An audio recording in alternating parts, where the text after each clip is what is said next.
Political temperature in Bengal is all set to soar as Prime Minister Modi is going to be addressing a rally in poll-bound state. The Prime Minister, who's going to be landing this morning, will address a mega public rally in Purulia.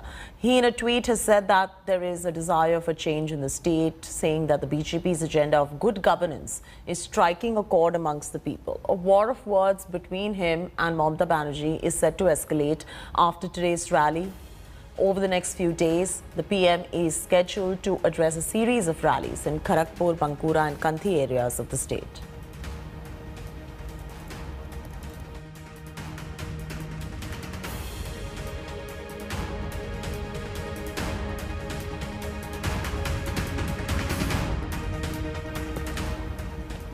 The TMC is likely to receive another jolt soon. Sisir Adhikari, presently a TMC MP and a father of Mamata's arch-rival Shivendhu Adhikari, is set to jump ship. The leader stated that he will join the Saffron Party if he's invited to. This news is coming in shortly after Shivendhu made the revelation saying that his father is going to be attending Prime Minister Modi's rally in East Midnapore on 24th of March. Shivendhu also said he will ask his father to attend Home Minister Amit Shah's rally as well. This is coming just a few days after BJP MP Lokit Chatterjee met Sisir Adhikari at his home. Less than 2 weeks before West Bengal goes into 8-phase elections, Chief Minister Mamata Banerjee has released the Trinamool Congress manifesto. From jobs to monthly income support to special credit line for students, Mamata has made a slew of promises. The Trinamool has vowed to create 5 lakh jobs every year and has promised monthly basic income support to 1.6 crore households. The party has promised 12,000 rupees annual assistance to the poor among scheduled caste and scheduled tribes and 6,000 a year to the poor in general category. Mamata has promised doorstep delivery of monthly ration to as many as 1.5 crore families. She also promised 6,000 cash assistance to widows. Reaching out to the farmers, the Trinamool is promising 10,000 rupees per acre annual support to small and marginal farmers. Mamata has played a big gamble. She has promised the creation of a task force to give OBC status to Mahisho, Tamul, Tili and Shaha.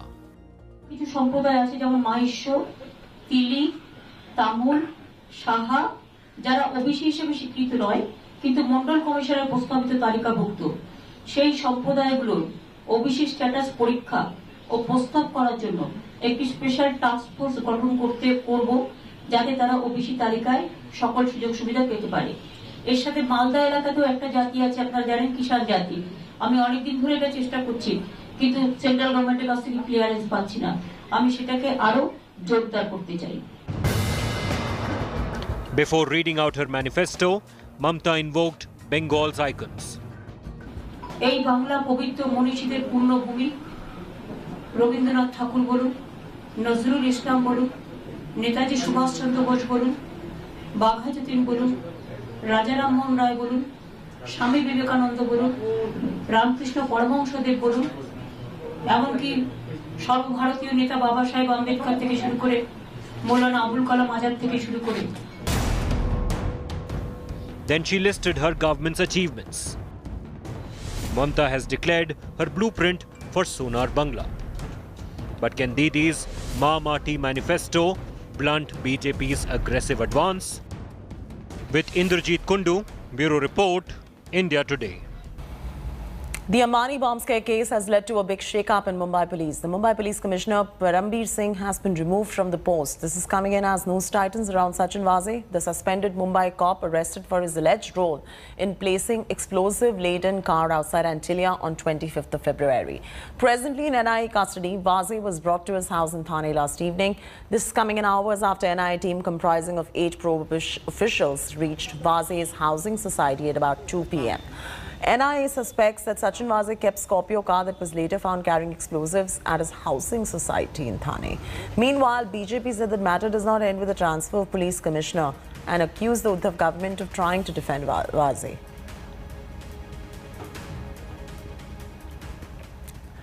Big fallout of former encounter specialist Sachin Vaze's arrest in Ambani bomb scare case. The Uddhav Thackeray government has transferred Mumbai Police Commissioner Parambir Singh, replacing him with Hemant Nagarale. The BJP, meanwhile, has claimed it was an attempt to save his masters in the Maha-Aghadi government. The party has demanded that all the individuals and angles in this entire case ought to be probed. Take a look. An explosive-laden Scorpio outside the residence of India's richest man. The mysterious death of a man who had the possession of the vehicle before it allegedly got stolen. A former encounter specialist who is behind bars for allegedly planting explosives outside Mukesh Ambani's residence. The case that shook the power corridors of Maharashtra has claimed a big victim. Mumbai top cop Parambir Singh has been shunted out by the Uddhav Thackeray government. In what is being seen as a big fallout of probe into Sachin Vaze's alleged involvement in the case, Uddhav Thackeray government shunted Parambir Singh as DG Home Guards Department, replacing him DGP Hemant Nagarale. However, the BJP hit out at the Aghadi government, calling it a cover-up. वो मुंबई के CP थे, आज उनको transfer किया हुआ है और मेरा तो सीधा कहना है कि ये परमवीर सिंह या सचिन वाजे बहुत छोटे लोग हैं। इनका नाम लेके ये कभी गुत्थी सुलझने नहीं वाली है। इसके पीछे किसका आशीर्वाद है मैं तो आपको बार-बार इंगित करने की कोशिश कर रहा हूं। इसकी जांच होनी चाहिए। Ever since Sachin Vaze's name surfaced in the Ambani bomb scare case, the BJP has been continuously attacking the Aghadi government, accusing it of shielding the tainted cop. ये सीपी के बाद अगर किसी का कद मुंबई पुलिस में था तो सचिन वाजे का था, क्योंकि सीएम के ब्रीफिंग के समय भी वो नजर आते थे, गृह मंत्री के समय भी वो नजर आते थे। The Aghadi government maintaining that a probe was underway. एक अधिकारी को सर्विस में लेना, उसके बाद जो हुआ है, ऐसे घटनाएं पहले भी हुई है और राज्यों में, लेकिन ठीक है अब एक आदमी की मौत हो गई है, उसके बारे में एनआईए जांच कर रही है, जो जिलेटिन के टुकड़े मिले उसकी जांच कर रही है। एनआईए का सच सामने आने तो बाद में हम वापस बात करेंगे। The Shiv Sena-led Mahavikas Aghadi government may have indulged into some damage control mode by shunting out the Mumbai Police Commissioner. But the political slugfest is far from over, as the opposition is now likely to gun for the Home Minister's head. The murkier saga is only likely to get darker. With camera person Vaibhav Kangutkar, Kamlesh Sutar in Mumbai for India. It is the biggest ever COVID spike in Maharashtra in past 6 months as the state recorded 23,179 cases on Wednesday. Maharashtra recorded 84 cases on Wednesday, taking the death toll to 53,080. Mumbai, Nagpur, Pune recorded more than 2,000 cases. The worst hit region is Nagpur with 2,692 cases, Pune with 2,612, Mumbai with 2,377, Aurangabad with 979 cases on Wednesday. Maharashtra has witnessed a steady spike in cases in March, and the state is witnessing 60% of the total amount of cases in India.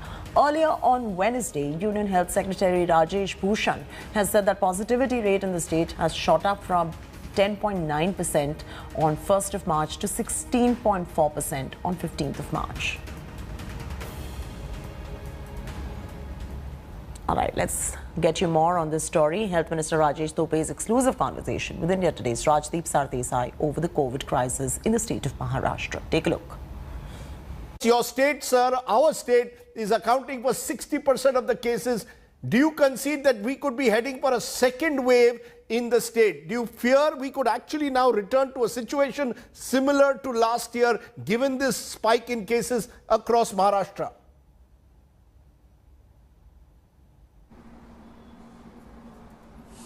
One thing is very clear, as the numbers are increasing, it is a matter of concern, not a second wave exactly, but yes, the numbers are increasing, and I am quite confident that we will be able to reduce it in further some a month, but by all ways, like we are continuously.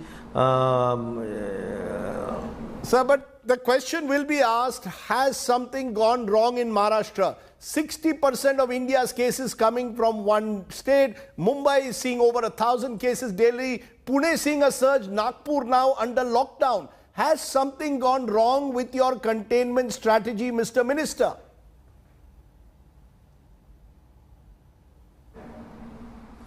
I think whatever the ICMR guidelines are there and whatever are the central government or central team's suggestions to government of Maharashtra, we are exactly adhering to whatever they say. We are on 3T principle, tracking, tracing, testing, and we are continuously adhering to the COVID appropriate behavior as well. And we are very transparent, Rajdeep. One thing is very clear that everything is very transparent. All the active cases are on the portal, or the death rates, all the whatever deaths are being noted are also on the portal. Nothing is being hidden, and all the data is very clear. Every report is going on to the portal. So RT-PCR, one of the testings, we are doing more than 75% of the tests are RT-PCR. Sir, I am not doubting that you are doing your best in terms of tracking, testing in Maharashtra at the moment. But the fact is, the Union Health Secretary Rajesh Bhushan wrote to the Maharashtra Chief Secretary last week saying that Maharashtra is at the beginning of a second wave of the COVID-19 pandemic. Efforts to track, test, isolate cases and quarantine contacts are limited, with no adherence to COVID-19 appropriate behavior among people both in rural and urban areas. So the government center is not convinced at the moment with Maharashtra's efforts. How do you respond? No, one thing is very clear. You see, we have opened up everything. You cannot compare Mumbai, Pune to rest of the country's metro cities, because this is a financial hub of our country and international city. So lot many passengers, they come up, and so naturally the numbers might be more. But if one thing is very clear, suppose the fine collection in masks in Mumbai is for the more than 20 lakhs and 50,000 has been fined for not wearing mask, and a tune of 42 crores has been collected as a fine form or as a penalty from just Mumbai, more than 10 crores from Pune. So our total administrative section administration is on toes for adhering to the COVID appropriate behavior. Time now for a special COVID segment, Good, Bad and Ugly. Here's a report. Here is the good news of the day when it comes to the vaccination drive in the country. The Prime Minister's meeting with the Chief Ministers helped the Chief Ministers communicate what they expect really from the centre in terms of improving the vaccination coverage in their respective areas. What was seen was that the Prime Minister spoke about targeted intervention. Districts with high cases will get more doses of the vaccine and will be the focus right now, is what the Prime Minister is learned to have communicated.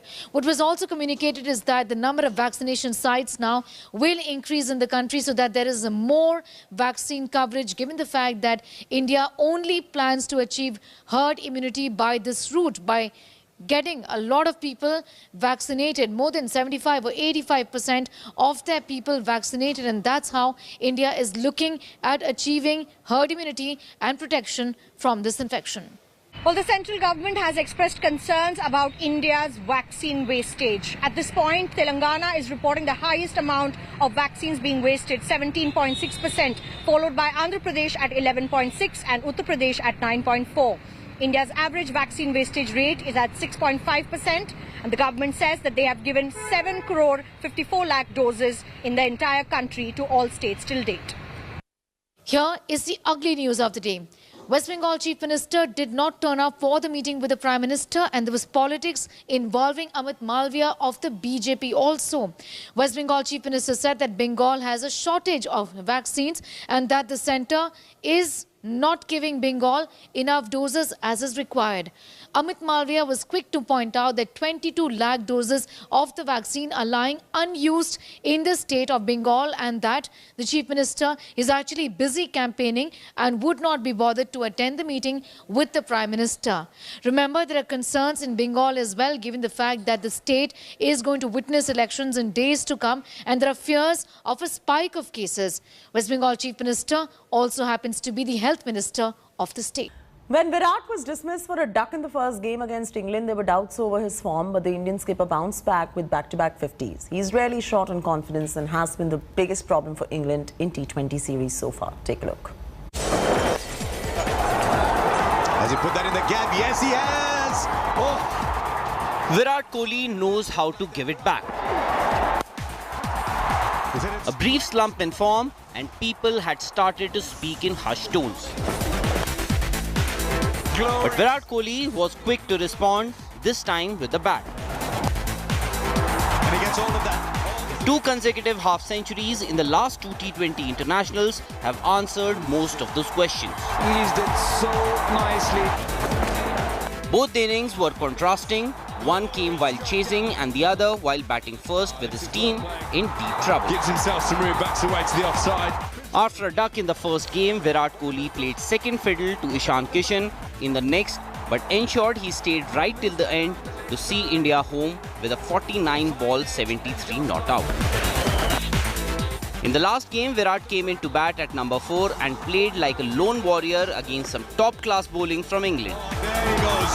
With that bottom-handed flick, this time it'll be one bounce. Virat took his time to score his first 32 runs of 31 deliveries and then launched himself with some extraordinary stroke play to hit his next 45 runs, just 15 balls. Gives himself some room, backs away to the offside. Despite his return to form, the Indian skipper, as we all know, hates to lose.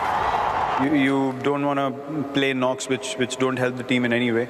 But tonight, it was a bit difficult to start early on with the new ball, and we saw that it was a bit tacky and the bowlers were getting a bit of assistance. Yes, they do have extra pace as well. That made it more difficult, but they were hitting good areas. So I think the key was to get in partnerships. As they lose this game. India trailed the 5-match series 1-2, but Virat's form will surely raise alarm bells in the English camp, which has been unable to dismiss the Indian captain in the last 2 outings. Here he goes. Fielder will watch it said over for Sports Bureau, India Today. Hello everyone, this is Rahul Kamal here. Hope you enjoyed this video.